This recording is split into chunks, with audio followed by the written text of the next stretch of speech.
Hello, everyone. My name is Mark Haskellson. I'm the president of Compliance Group. Thank you very much for joining us today for our free Hipaa 101 training. So for today, in general, for those of you who have worked with us before, we have a whole set of material in our free education series. We do hope that you will join us for that free education series information. If you go to our website at compliancegroup.com/webinar, we have both active webinars we run every month, as well as a series of all of our archived or past webinars. They're all free. They range in a lot of different topics around the issues of information in healthcare, ranging from HIPAA basics like this all the way through ransomware, security, social media, etc. We do have not just this free education series, but we do also have lots of free resources on our website. You are welcome to go grab them. As I said, they are entirely free. There's no catch. We do hope as you become more educated that you'll consider looking at our solutions to help you with the rest of what is HIPAA compliance. For today, please do ask questions. What I will be doing is pretty much we have a lot of material to cover, so I'll be saving them until the end.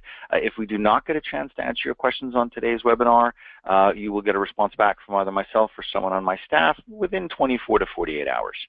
So let's, just to give you confidence that as we go through this training today, that you can be, secure that the data we're sharing is the latest and greatest. As I said, I'm the president of Compliance Group. I am somewhat of a, I spend a lot of time evangelizing in the market, helping people understand what is really required under HIPAA and what is not. We have been at this for a long time, and I'm proud to say that any client we've worked with, or all of the clients we've worked with, no one has ever failed an OCR or CMS audit. And most folks, the failure rate is about 70%. I do a lot, or we are recognized, and I actually am involved with a lot of industry sharing of information. We are the endorsed solution. I spend a lot of times about 40 different medical associations, as well as on the security side, organizations like CompTIA, which are in the business of, they are the folks that certify all those IT techs that come in and help you protect your data. So, all right, let's get a little more into this. So what we're going to cover today is a series of things. One is a high-level overview. Then I'm going to dig a little deeper into the basics of HIPAA. Then I'm going to go into the details, because that's where the devil is in this case. And then I'm going to help you guys understand of how this training that you're going for today fits in with what is your overall HIPAA compliance programs. Okay? So, first of all, what is HIPAA?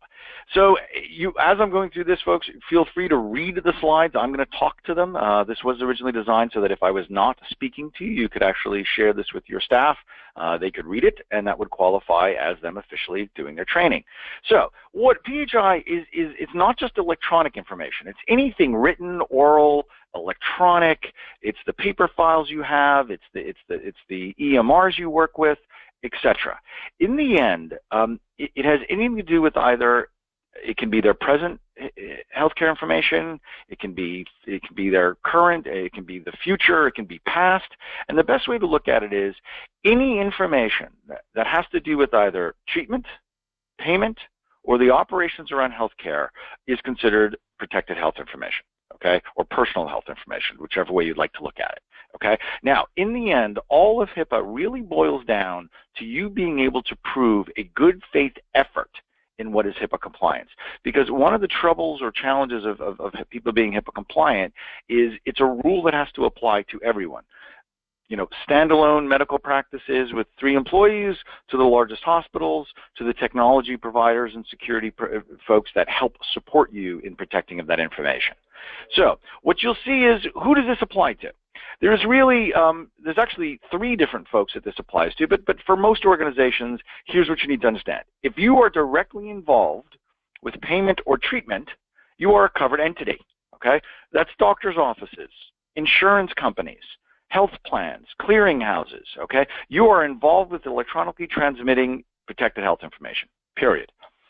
I'll talk a little bit more about the changes in the rules that happened at the end of 2013. It's called the Omnibus Rule, but that made any business associate, so that's any vendor who helps you deliver on what is your payment, treatment, or operations, that is doing something on your behalf, okay, that organization is considered a business associate. So they are a vendor servicing you. Now, the concept of a subcontractor is, a lot of people ask, well, what happens? I'm using a transcription service. They have people that do work for them. that relationship is equally important. So your vendors, if they're using any technology to deliver the service to you, they need to make sure those subcontractors are also understand HIPAA and are satisfying the laws. Okay, so what does that bring to what we see is a set of common misunderstandings around HIPAA. Okay, so one is compliance versus security. Those are not the same thing. Okay, the modifications to the rule around what is the High-Tech Act are a little bit more detail in regards to the rules. You have a lot of folks that are have some confusion about MACRA, MIPS, meaningful use at security risk assessments and attestations, and then ultimately what is the omnibus rule, which changed enforcement, and that's why most people in the past, you often hear people say, I don't really worry about HIPAA compliance, but in today's world, why so many people are now very concerned about it because of either the fines or the potential negative publicity, legal actions, etc. So let's take the first big misunderstanding. Compliance is, or HIPAA compliance, is a set of rules. There's a bunch of things you got to do. One of them is training, and that's what we're going to talk about today. The rest I'm also going to cover so you understand what your organization needs to be doing. If you are, often people are concerned that they have to buy technology to be HIPAA compliant. You don't, okay? If you understand the basics and you're doing them and you can prove your good faith effort, you're in great shape. Now, the reason why I say security is different, in today's world of high tech, okay, electronic, just of all electronics we use, the issue of security becomes very important. Now understand, HIPAA compliance is minimum standards, okay? But depending on what you do and the size of your organization, whether you're a BA or a covered entity, making sure you have the correct security protocols in place is critical. Because security compliance, if you do, you can have a horrible breach or incident, and I'll talk about what those are. And as long as you can prove good faith effort, there's no fines involved. It's when you can't prove good faith effort. You don't get fined for the lost laptop, okay? Now, on the security side, that's about risk. This is the potential for someone corrupting, stealing, making use of your information inappropriately, and there are lots of things you should be doing. Many of them tie back to HIPAA, and actually there's a webinar we do on ransomware that if you were HIPAA compliant, you addressed, it's like 94% of the risk factors of ransomware would be reduced and or mitigated just by being HIPAA compliant, okay? Security, though, very technical. And these are where you often need the experts in the industry, IT providers, security experts that can help you make sure what is the appropriate level of security, the appropriate level of risk you should take on in your practice. So, what is HIPAA? Okay? HIPAA is really made up of 3 rules. A privacy rule, which applies to covered entities. Okay, the privacy rule does not apply to business associates because privacy has to do with when you're engaged in treatment. Okay, you're communicating with your patient in regards to treatment. The security rule often gets confused because people think of when we talk about meaningful use, what they heard was I have to satisfy the security rule. I have to do a security risk assessment. Okay, or a technical audit. That is accurate, but it is only one part of 3 parts of what is required under HIPAA. So we often see people, they'll attest for meaningful use, MACRA, MIPS, whatever. They'll do the security risk assessments, and unfortunately they then later fail because the government says, hey, you didn't do a good faith effort. You didn't address all the other risks. The other 3 risks, the other risks are a physical audit. Okay, think of, let's say, an organization. Many doctors' offices I go to, they have, there's file cabinets in the hallway that are not locked, which means any patient walking to or from the restroom could grab information. The next thing is administrative or privacy audits. Similar nomenclature, okay, but be aware that those are things like, and where these are policies like it's not acceptable for you to check your personal email while at work. Okay, or some of the fines we've seen levied recently was people were taking laptops home and letting let's say their children use it on vacation. Okay, so you as an organization should understand the concept of these audits or these assessments is what are the risks in your practice that are unique to you, okay, and then how do you fix them. The breach notification rule was beefed up under Omnibus in September of 2013, and what that really translates to is pretty straightforward. Any incident that occurs must be investigated.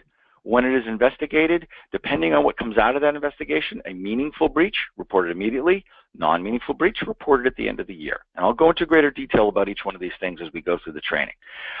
Omnibus was enacted in September of 2013. So it had a 2-year grace period, and that's one of the reasons why you're seeing such a more aggressive enforcement in the industry, okay, is because of this change. Now, what it does say is all your vendors are business associates. Anybody who's providing a service to you that you would have done yourself that comes in contact with PHI is a business associate, that is a vendor to you. They must satisfy HIPAA, not because they are working for you, but because they are in healthcare and must satisfy the federal law. Okay, and you saw me talk about the technical, administrative, and physical safeguards. Business associates are not responsible for the privacy rule. They are responsible to make sure in supporting their covered entities satisfaction of the privacy rule. So for example, a billing firm, if a patient said, I want to know who looked at my records, the billing firm would be required to provide that information back. Okay. Now, you as a covered entity or as a business associate, as you are outsourcing or having any vendor subcontractor provide a service to you, your responsibility is really 2 things. A business associate agreement, a BAA. Okay, a good BAA, there are a lot of different variations. You can go to ocr.gov to see, or hhs.gov to see some details of what's required to be in there. But in the simplest of sense, what it has to say is we both understand we must satisfy HIPAA as a law, and that I'm responsible for what I do, and you're responsible for what you do. Okay. Now, the second requirement that is very important is what's called a technical due diligence. You are not responsible for your vendor's HIPAA compliance. You're responsible for confirming that you've done a technical due diligence, that before you shared information with them, EPHI, that you really did have the adequate protections in place. Okay? So let's keep going in this. All right, so the best way to think of as we're going through this HIPAA training is you have to satisfy what is the 7 fundamental elements of a HIPAA of what is an effective compliance program. Okay? Now, you can read the screen, but I'm going to explain each one individually. It must be in writing. Okay? It can't just be we had a staff meeting about this.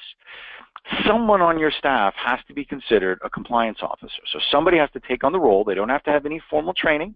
It doesn't have to be their only job, okay? But someone has to be there to say, listen, if there is a compliance question, okay, I'm the person who is going to address it, okay? That person also in larger organizations has to have the authority to go outside of their line of business and go directly to the board, the president, whoever it may be, and say, hey, we're making a mistake.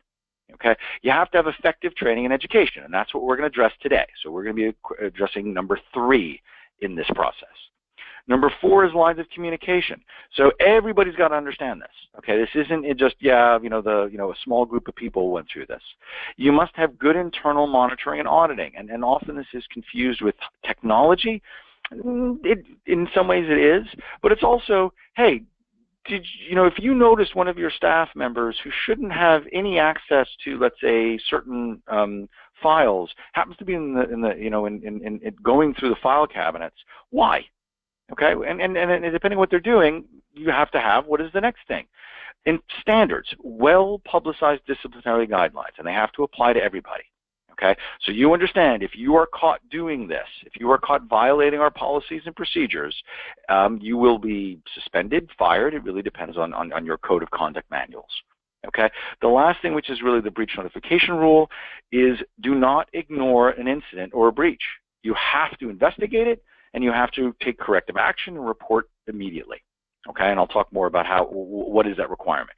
So one of the things I want to stress as we go through this is a lot of people do pieces of compliance well, but they don't do all of it, and then they don't understand when they get into a challenge or they're audited why they failed. Okay, so doing a security risk assessment is one of 6 required federal audits. Often people, you look at today's session, they will remediate security issues. They might buy policies and procedures or attend a free training like this. Okay, and it's absolutely, today's training absolutely satisfies, let's say a CE credits, whichever way you want to look at it, as an official training for HIPAA. The problem is, if you look to the right, you got to be doing all of this. Okay, and I think this is one of the areas that I'm a little concerned in the industry, is that often people are not exposed to the fact that they have to be doing all of it. Just doing training, okay, is not enough. Okay, there are 6 required federal audits. There are, once you are completed with that audit, those audits, you've assessed your risks, you have to have plans to fix them. Those are your remediation plans. Okay, the majority of remediation, although a percentage of it will be security related, okay, it is important that you address the rest of it, which is usually policies, procedures. About 80% of it is policies, procedures, and training. You have to be able to prove what's called document version control. You reviewed these issues every year, and you made sure they are correct and accurate, both the way your organization is built, as well as what is your, that the laws have not changed. Your employees must attest to these policies, procedures, and training. So today we're going to be addressing, like I said, the training component, and it is an important part. Okay, that those issues must be reviewed every year. You have to manage your business associates. You have to investigate, or you have to investigate an incident or a breach, and you have to have a process or a plan to maintain it. And I'll stress again, there's a lot of ways to do this. We see organizations doing this on Excel spreadsheets. We see organizations hiring consultants. We see organizations using tools to do this, and there's lots of different ways. There's no official right or wrong way. There is no official certification of being HIPAA compliant. The law was not written that way, and the government does not issue a certificate. So there are, understand that this is a little bit of a dynamic environment as far as your HIPAA goes. It's all about, remember what I said, good faith effort. Okay, so let's talk about data protected by HIPAA. Okay, so there's files, paper things. There's phone or oral communications when you're talking to people. Okay, there's your storage devices, like what you store, whether it's on the cloud or it's physically on a device. There's pictures, right? X-rays. You might take a picture of a patient for different observations, for tracking. Okay, there is what you store specifically on your computer. Okay, what is being on your local hard drives. And then there's, and depending on what you do, there's also what is the audio component, or it could be videos, things that you have stored, that you have captured that could relate to payment, treatment, or the operations of your patient, okay? So when we start talking about what is HIPAA and the concept of protecting this information, this is what we're talking about, okay? So, PHI. There are technically 18 identifiers listed under what is protected health information. And often what I find is people will presume that, oh, we just use a unique identifying number. We took everything else off, okay? The unique identifier is the identifier, okay? So you have to understand that, that you could be trying to do the right thing, but still breaking this law, okay? So the best way to look at it is, if you are not sure, don't share it, okay? Protect it. Okay. Now, what happens if you do this wrong? Okay. The fines range as a fine schedule. There's actually 4 levels of fines. First tier, 4 different tiers. They range from as little as $100 per incident, okay, up to $50,000 per incident. Now, by the way, a lot of people confuse, they see 1.5 million as the total. You could have multiple incidents or breaches, so there are fines that range from $25,000 we've seen, all the way up to $4.5 million in fines, okay? In the end, what the government is really trying to understand is, were you neglectful? Okay, and this is one of the reasons why we talk about good faith effort and doing the components of HIPAA correctly. You can often protect yourself. We have been involved with many OCR audits or incidents or investigations where the laptop was lost, it wasn't encrypted, but as long as we can help the organization, or as long as you can prove your good faith effort, okay, by the way, this doesn't mean you can be negligent, okay, folks, that's why it's called willful neglect. Couple things. They are allowed to go 6 years back. Okay, so you must keep the information about what you're doing 6 years prior. After that, they're not going to go looking. Okay, do be aware that state attorney generals do have the right to pursue. Okay, and that penalties or civil penalties also apply to business associates. Okay, so a lot of people think this doesn't apply to me, I don't have to worry about it. To give you some stats, 30% of all breaches and incidents is actually originated from the business associate, not from the client. Okay, so for an employee, okay, you can be fined and you can go to jail. Okay, the fines range from $50,000 to $250,000 and up to 10 years in prison. So for those of you that have been deemed the compliance officer, security, privacy officers, you can and will be held liable for what your organization did. Now, before I scare everybody on that one, they're after negligence. Okay, so they're after who in an organization intentionally did something wrong. Okay, so but it is important. We talked about disciplinary and disciplinary guidelines and enforcement. That's what they're talking about. Okay, but yes, just to give you a sense for people who are like, oh, don't worry about HIPAA, it's not a big deal. No one's really. 3 people were put in jail last year for HIPAA violations. Okay, there was also medical practices that permanently lost their medical licenses for HIPAA violations. So this does have teeth. Enforcement is way up. Also, people often say, well, with the changes in administration in healthcare, it has been stated by at several different levels in regard to HHS and at the government level that not only is the issue of PHI and the security and protection of it critical to the American healthcare system, it is also a revenue-generating event for the federal government. Okay, they are making money out of levying fines against you. And just to give you a sense, hey, in healthcare, this has been around for 20 plus years. On a whole, healthcare does a really crappy job, and I can say that with some authority. You see 53% of identity theft. The actual person who was violated will say that they believe it came from healthcare. Okay, not from their bank, not from someone stealing their stuff, but for their medical provider did not protect them correctly. 68% of people surveyed do not believe that healthcare is properly protecting their information. So now, what is permitted? Okay, this is another area that I see a lot of people getting confused. They'll say, well, we won't give any information out. No, there are definite scenarios that are appropriate for you to share PHI.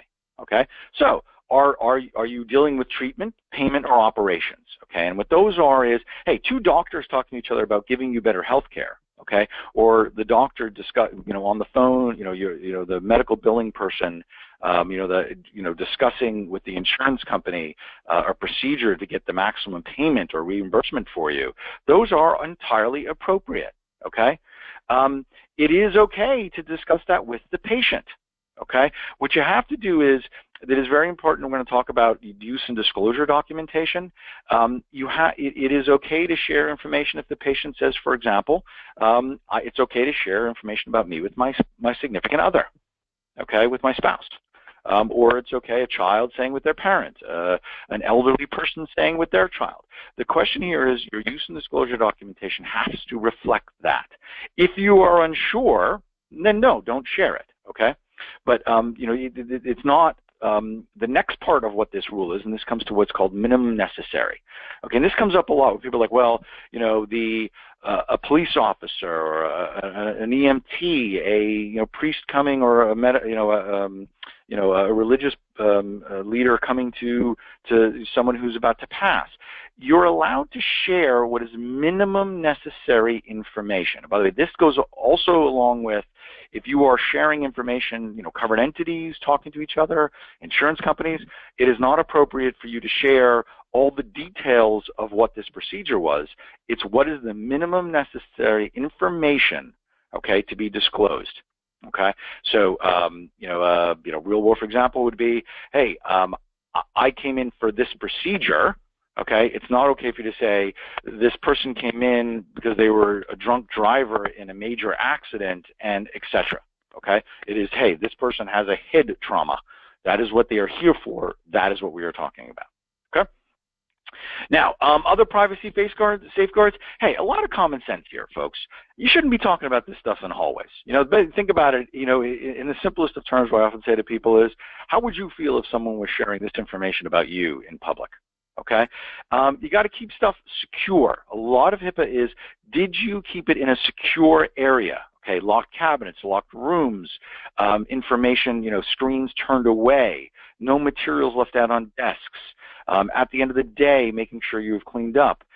Taking photographs. Okay, there was $2.2 million fine levied. A hospital was doing kind of a series, for TV. They were, it was like a public announcement kind of thing. But they happened to have had a bunch of patients in the background when they were filming it, and they never asked those patients if that was okay.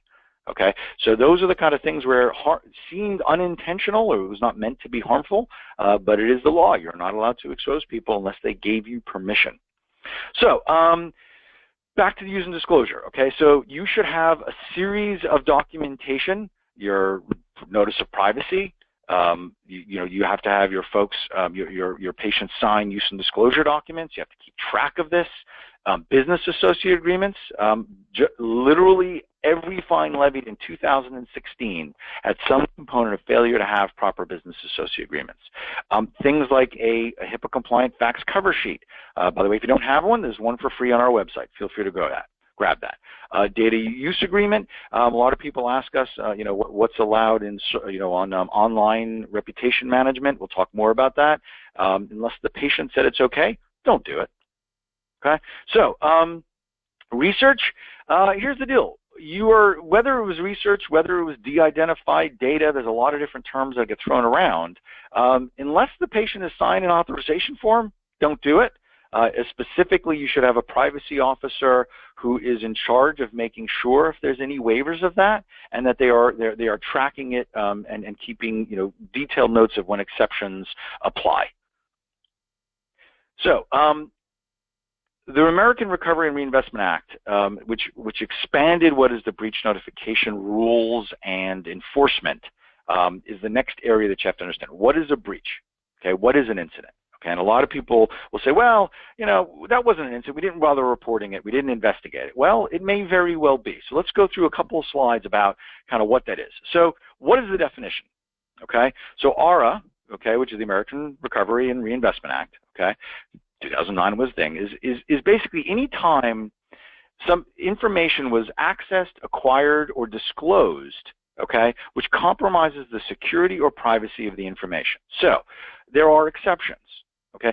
If it was unintentional, and I'm going to talk through some real examples, okay, and it stayed within an organization, okay, then that's an exception. It wasn't really an incident. No one was harmed, okay. If it was inadvertent, okay, one person authorized to access PHI in a covered entity, shared something with another person inadvertently.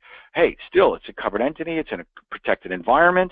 Okay, and then unauthorized disclosures, which an unauthorized person to whom PHI is disclosed would not reasonably have been able to retain the information.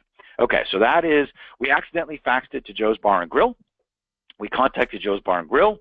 They said, hey, we saw that. We saw your fax cover sheet, which clearly said this was protected health information. We immediately destroyed it. Okay? So you would still need to investigate, but you wouldn't have to report that. Okay? So now let's talk about some examples. So unsecured PHI, okay, PHI that is not secured through the use of a technology or methodology that renders it unusable or unreadable or indecipherable, and that is developed or endorsed by the American NIST, or what is NIST, American National Standards Institute. Okay, so let me say that in plain English. Okay, if you had encryption, if you had proper de-identification of information and it was accessed, okay, ransomware is a great example, and I'll talk a little bit more of examples of that.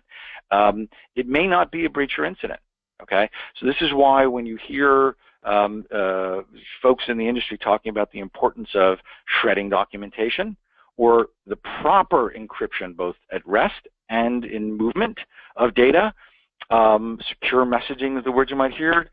That is why it's so important. Okay, and big mistake you see a lot of people doing here is they have a box under their desk and they go and shred things once a week. Not good.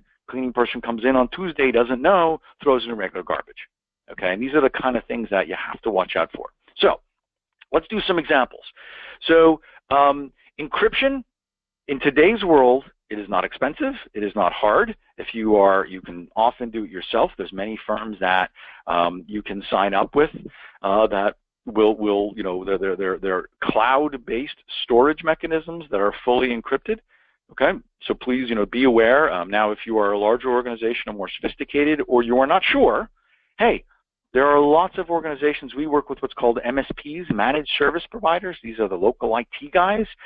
They will gladly come help you do this. Yes, they will charge you, but there are definitely ways to do this that are not break the bank, but a little bit, an ounce of prevention, good faith effort again, can go a tremendous distance in protecting you and your patients. Okay, so what constitutes a breach? Okay, so there's a lot of different things that could cause this. It's something that it could be as simple as, hey, I left for the day and I didn't turn off my workstation.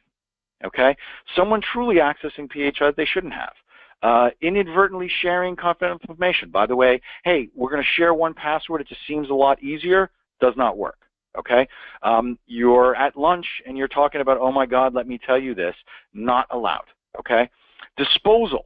Okay, by the way, whether it's paper, okay, documents, or it's digital documents, you got to understand, a lot of people think that just deleting a file made it go away. No, it doesn't work that way. Okay, the last area which is becoming much more prevalent in today's society is, I put it on my, I put it on my phone, right? And actually, there was a $650,000 fine to an IT group where a technician was doing some work for a doctor's office. For whatever reason, sent an email to themselves that happened to have had PHI within it. Okay, they later lost their iPhone. Because of that, they were fined. Okay, it was considered a breach, and in this case, it was a nonprofit group, so the fine was only $650,000. It would have been much higher had they been had they not been a nonprofit. Okay, so hey, people do this. Some of it is curiosity. Right, a famous person, a coworker, a friend, a family member. Hey, not allowed. Okay. Some of this is laziness. I just, I don't feel like changing my password. I don't feel like, having to log in and out every time. So I'm just not going to do it. Okay. Some of it is compassion. Some people fall for what is, please, my elderly family member, my child. I just need some information. Can you share it with me? Now, by the way, proper use and disclosure, you could do that, right? Just make sure of that. And some of it is greed, okay? And that is, you see somebody who gets access to sensitive information and they're going to use it inappropriately. They're going to sell it on the web. They're going to give it to news media, okay? And one of the examples was in England, the nurse who disclosed the gender of the royal family's child to be. And ultimately, not only did she get in trouble, she ultimately committed suicide because of it. Okay, so this can have much far-reaching effect other than just, upsetting you. It can actually be far more dangerous. Okay, so let's talk about some real-world examples. So, a billing employee, receives and opens an email containing PHI, which a nurse, Nancy, mistakenly sent to Bill. Bill notices that he is not the intended recipient, alerts Nancy to the misdirected email, and deletes it. So, was this a breach of PHI?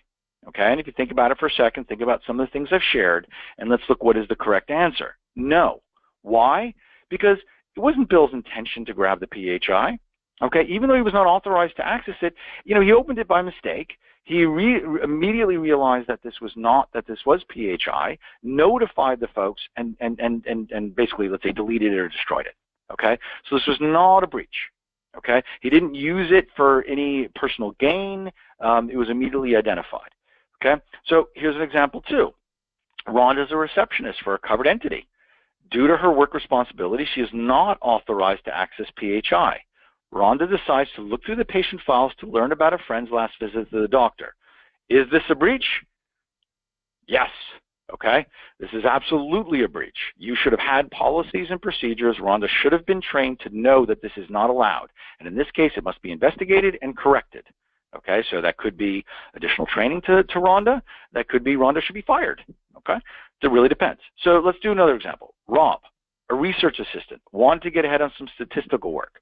So he takes some information about some participants, puts it on a thumb drive. It's not encrypted. He's driving home. He decides that he's going to get a cup of coffee so he can work all night. When he gets back to his car, he realized that it was broken into and that his, many things in his car were stolen, including the thumb drive. Is this a breach or not? Okay.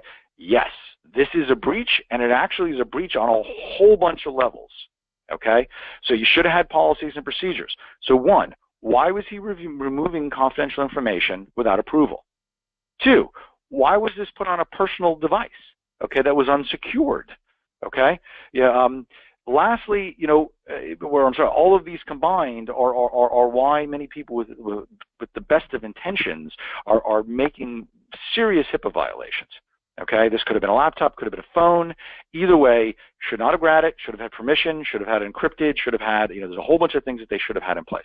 And by the way, one thing I'm going to stress about all this, as you notice, you heard these examples, they weren't hard, they weren't expensive, they were common sense. Okay, but everyone needs to understand this and be tracking it. So, what are some of the regulations about breach notification? So, the basics are, you have to investigate everything. Okay, if there's a breach or incident, investigate it. Depending on what that investigation says. So in this case, the bigger things are, if there were more than 500 individuals affected, doesn't mean that they were actually, oh, this is one of the things, potentially affected, okay? You must report it immediately. You have 60 days technically to report it, but you should notify HHS immediately, okay? By the way, things that are reported will be posted. It's public domain. It's called the wall of shame. It's not really what it's called officially. It's what we call it in the industry. Okay, but any breach or incident with potentially affecting more than 500 individuals is technically public record. You can Google it, go HHS Wall of Shame, and you can look up hopefully not your friends and family. Okay. Now, when it happens, you notify. You do also need to notify media outlets in the covered entity area. Okay, because you need to notify the patients. They need to understand that their information was exposed. Okay, as well as on your site, you have to put it up for 90 days. Okay, so now, as far as the reporting goes, okay, you really want to, first of all, any privacy complaint, okay, suspected breach, you know, anything that your gut says something is wrong, you have to investigate. Okay, depending what you find, you report. And often I hear people saying, hey, I didn't want it, you know, it wasn't a big deal, so I didn't report it. There was one organization, they lost some surgical records, okay, which was just like the, you know, whose surgery was when. Didn't think it was didn't think it was important, didn't report it. Later, the records were found by somebody else. It was reported, and they were fined $450,000. Plus, understand one of the things about these you know, when you have an incident or a breach, why you want to be proactive and do this the right way is if you don't, well, either way, you run the risk of civil action. You can have class action lawsuits. There's a large cost, you know, for example, somewhere between $250 to $300 to officially contact each person who is involved in the incident. So prevention is your best plan here, but it is really important that you do so.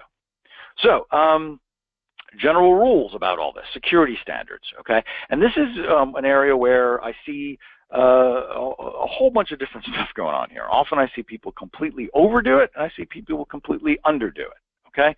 But you have to really make sure that you have the right security standards in place for what you are, okay? So anytime, you know, 1, protect the confidentiality, 2 is the integrity, which is you know, it can't be corrupted, and 3 is the availability of the information.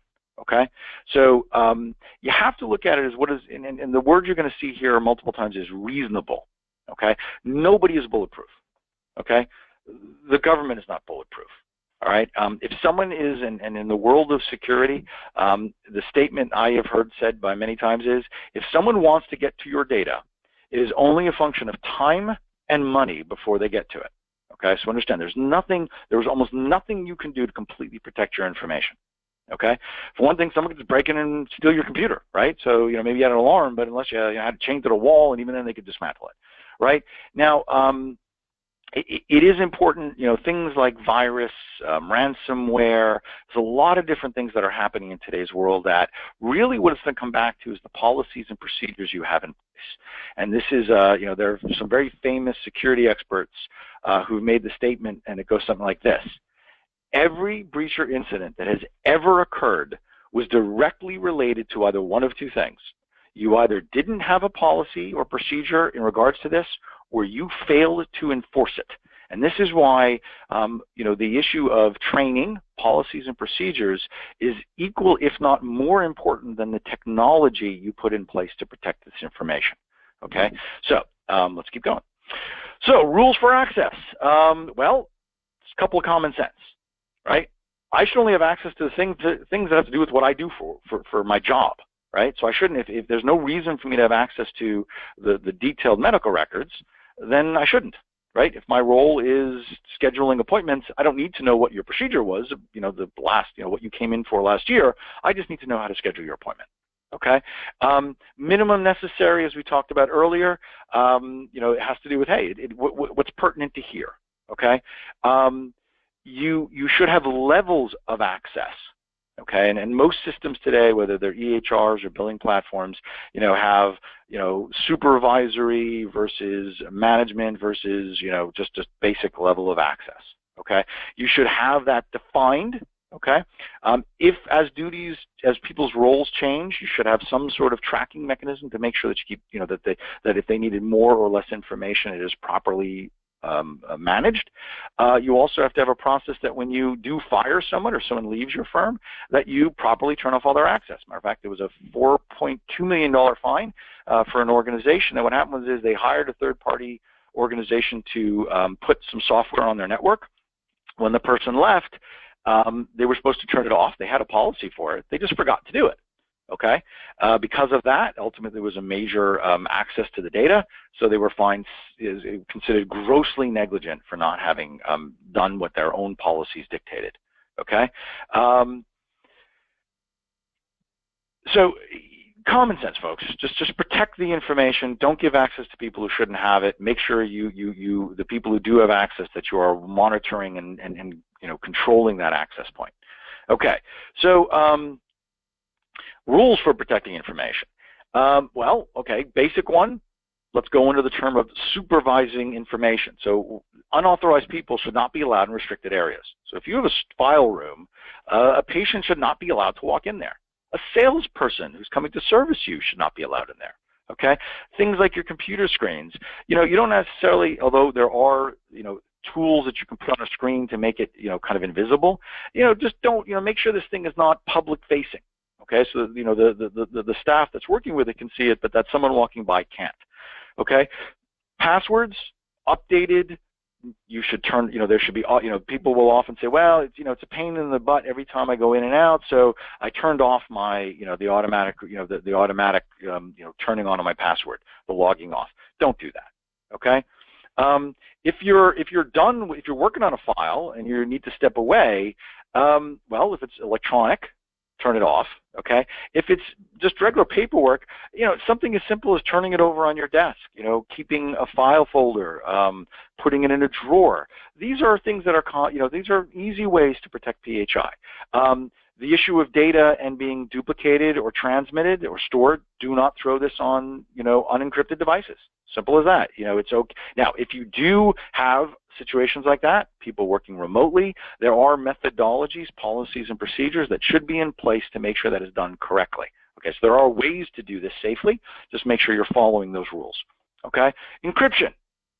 This we talked about earlier. There's lots of different ways to encrypt. There are many commercially available. They do not have to be particularly expensive. For today, I'm not going to share any names because I'm not trying to help promote any organizations here. But there are definite tools that are available that allow you to store data in the cloud in an encrypted, safe fashion to give truly authorized access to other people to work with you to accomplish the task. Okay. It should not be personally owned devices unless there are some standards that the people are going to follow on their devices. On the whole, we recommend, you have equipment that is, issued by the company. So, password management. This is one I get all the time. Folks, change your passwords, protect your passwords, don't share your passwords, okay? Try to use, if you think someone accessed it, change it, okay? It takes what, 30 seconds, a minute? Okay, and I know sometimes it's hard to keep track. Don't use simple passwords. Don't use your name. Okay, make it, in this case, the standards. There are NIST standards around this. Okay, so, or NIST is the National Institute of Standards. So 8 characters, different data types. Change them on some frequency. 90 days, 60 days, depends on your business. Okay, you see some examples of a combination of numbers, capitals, symbols. Just do something that you're going to remember, Okay, you know, try to be intelligent and don't make it so crazy that you can't remember. There is also some interesting applications that allow you to do what's called single sign-on, where you can memorize one password, okay, that will then through that portal give you access to all of your devices. So this is useful on a computer, for example. Okay, malicious software. All right, so you should have virus protection technology up to date, but one of the things I'm going to deviate a little bit from script here is, in the end, it is really important that your people understand not to open things, okay? I lost my puppy and I need money. No one should be sending you that email. Oh, by the way, I have $1 million, but it's stuck in a foreign country. If you just give me your checking account, I'll send it to you and you can. No, no, no, no. People don't fall for these things, okay? Make sure your staff is educated. The world of malicious software has become much more sophisticated. You know, there's technologies I've seen where, for example, if you take ransomware, you can do that for hire. There are companies that, let's say, for example, for $500, you tell them what organization you want them to basically attack, and they will do it. They charge you a flat fee up front, and then a percentage of the money that the ransom that's paid. Okay, you know, often we see people, you know, don't do if you're in a public place, you know, you're at a Starbucks, you're at in an airport. It's okay for you to, you know, maybe check your email, okay? But I wouldn't go do your banking. I wouldn't access your HR. It's incredibly easy for people to mask. And what you think you're accessing your network, in reality, you're accessing your network, but through a device that's allowing them to copy all of the keystrokes you're doing. Okay, so this stuff is not expensive. You know, for a couple of grand, you know, the average, you know, kid could be doing this. Okay, so you want to you want to be intelligent. Okay, use of technology. All right. Technology is wonderful, right? It allows us to do so many things, but be careful of where and how you're doing it, okay? Don't, you know, a lot of this has to do with, you know, if you're going to fax things, by the way, plain old faxing is considered HIPAA compliant, okay? So you can do that. In the case of faxing, though, what happens is you are sending that information from point to point, right? So it's secure. Just make sure you've confirmed that on the other end, one, you have the right fax, two, the person receiving it understands what they're getting. Okay, so protect it. Okay, basically nothing should leave your facility unless it is prior approved. Okay, you know, there are things like what we call generally secure messaging. Those are things like text messaging platforms that are secure, email programs that are secure. I'll reiterate again, there are some that can be very expensive and corporate-wide, and then some that are just, you can get you know, for $10 a month, you can get you know, an encrypted email that you can use for sensitive exchanges. Okay, social networking. Okay, no PHI is allowed on networking sites. Okay, any texting should not include PHI. So you can confirm your appointment, but don't say, I'm confirming your appointment for the following procedure. Okay. Now, there is a little bit of a deviation on this in that if you do in your use and disclosure documents, the patient has said it is okay, I give you permission to send me information in this format, then that's okay. But you should ask and have it in writing. Okay. One other one we just did, there are several webinars we do on the issue of your online reputation. Probably the simplest thing I would say is, good or bad, do not respond in a public domain. Okay, if someone has a question, or even if it's a compliment, but especially if it's a dispute, do not be trying to, you know, fight it out, you know, on Yelp. Okay, say thank you very much for this information. Please contact our office. We would like to resolve that for you. We appreciate you sharing that information with us. Okay, so those are the kind of common sense things you want to be doing. And there are lots of technology to help you with that stuff. So disposal of computer equipment. A lot of people think that just deleting the files makes things go away. That is not true. Okay, you should have policies and procedures about how you destroy devices, where they're sent to, how they are destroyed, who had access to it, that they were properly sanitized, and the concept of sanitization. Like, for example, a lot of people think if you delete information off a USB that it is gone. Not at all. Actually, it's still there. Okay, so there are definitely proper destruction. There's organizations that will do it for you. Okay, just like there are shredding firms that will come, there are destruction firms that will come and destroy digital media for you in a way that is properly secure. By the way, big one we've seen, and there's been, I know of at least one $850,000 fine, your copier, your printer. A lot of times today's new networked equipment, they're storing information on hard drives.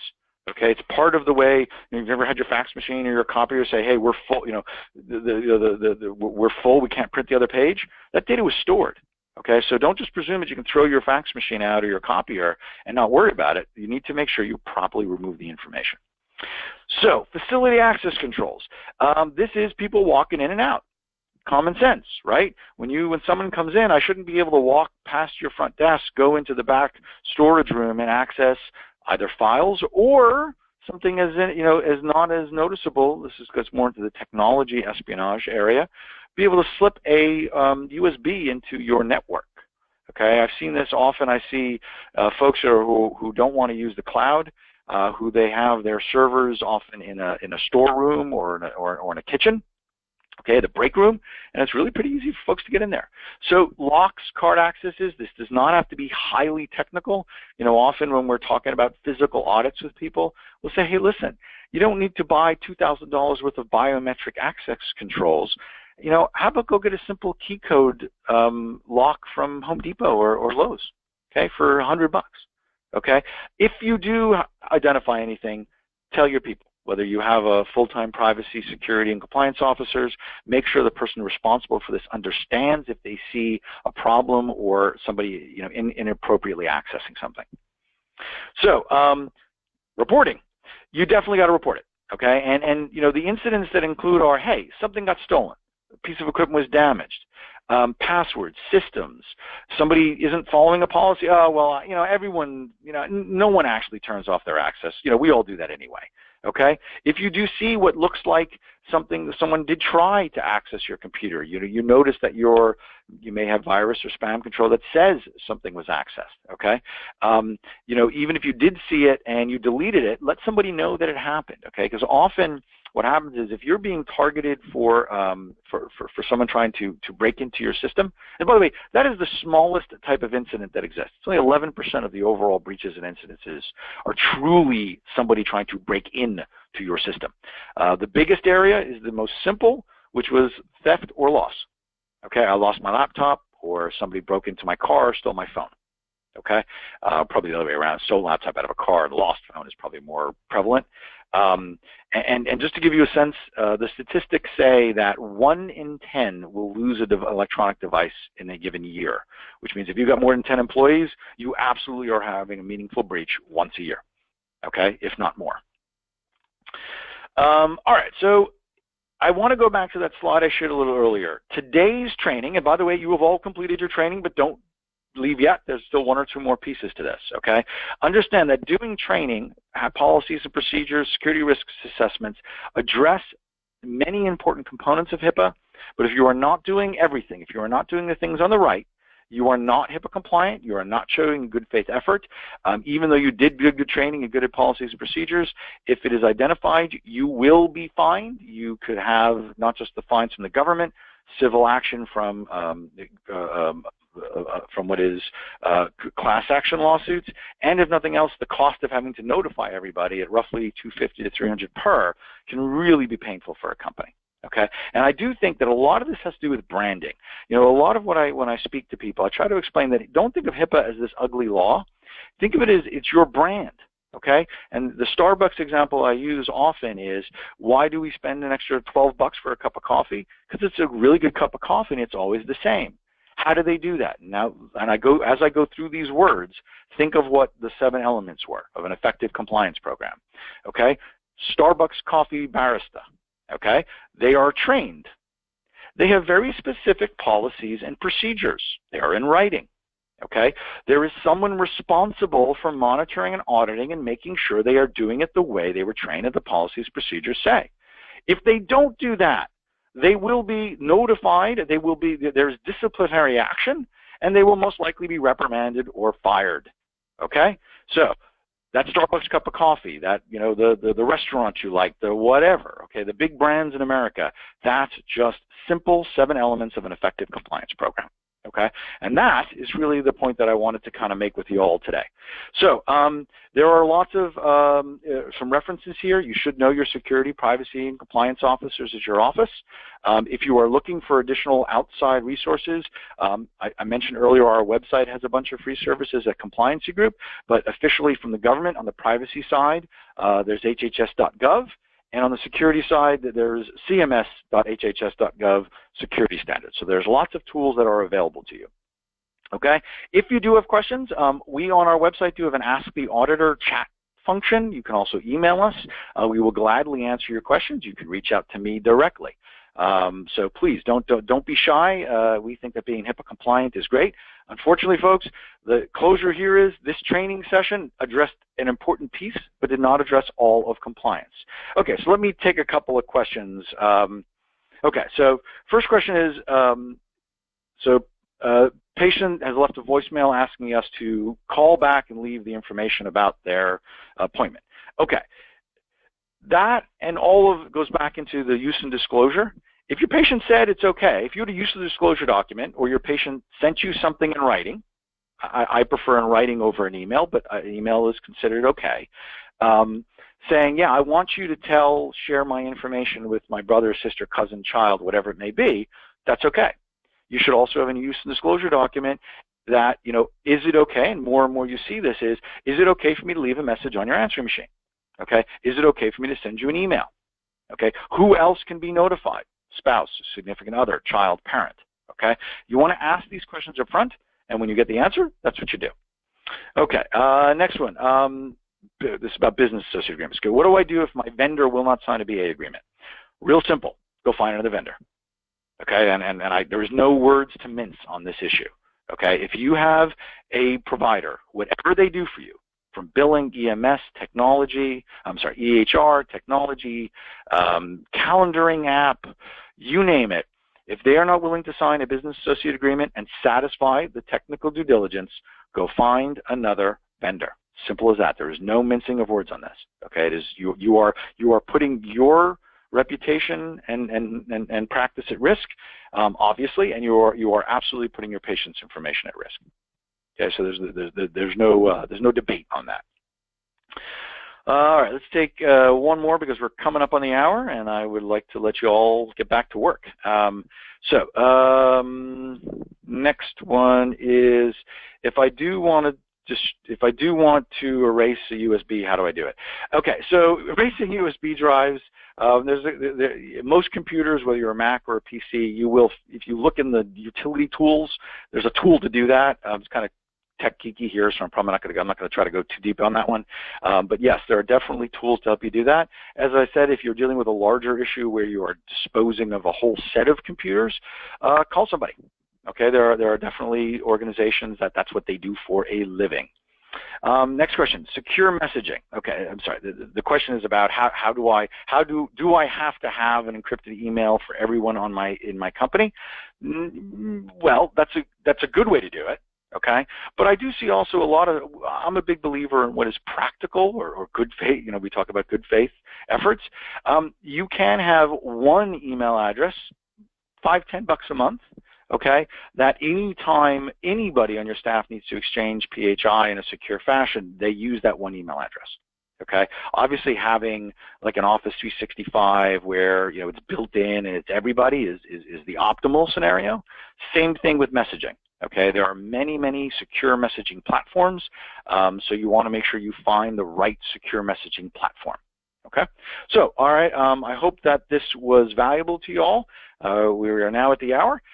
If you do have any other questions, please feel free to reach out to us. For those of you who are grappling with this issue, obviously there's lots of great solution providers out there. We would love to talk to you about what we do, but we do hope that this free training worked for you.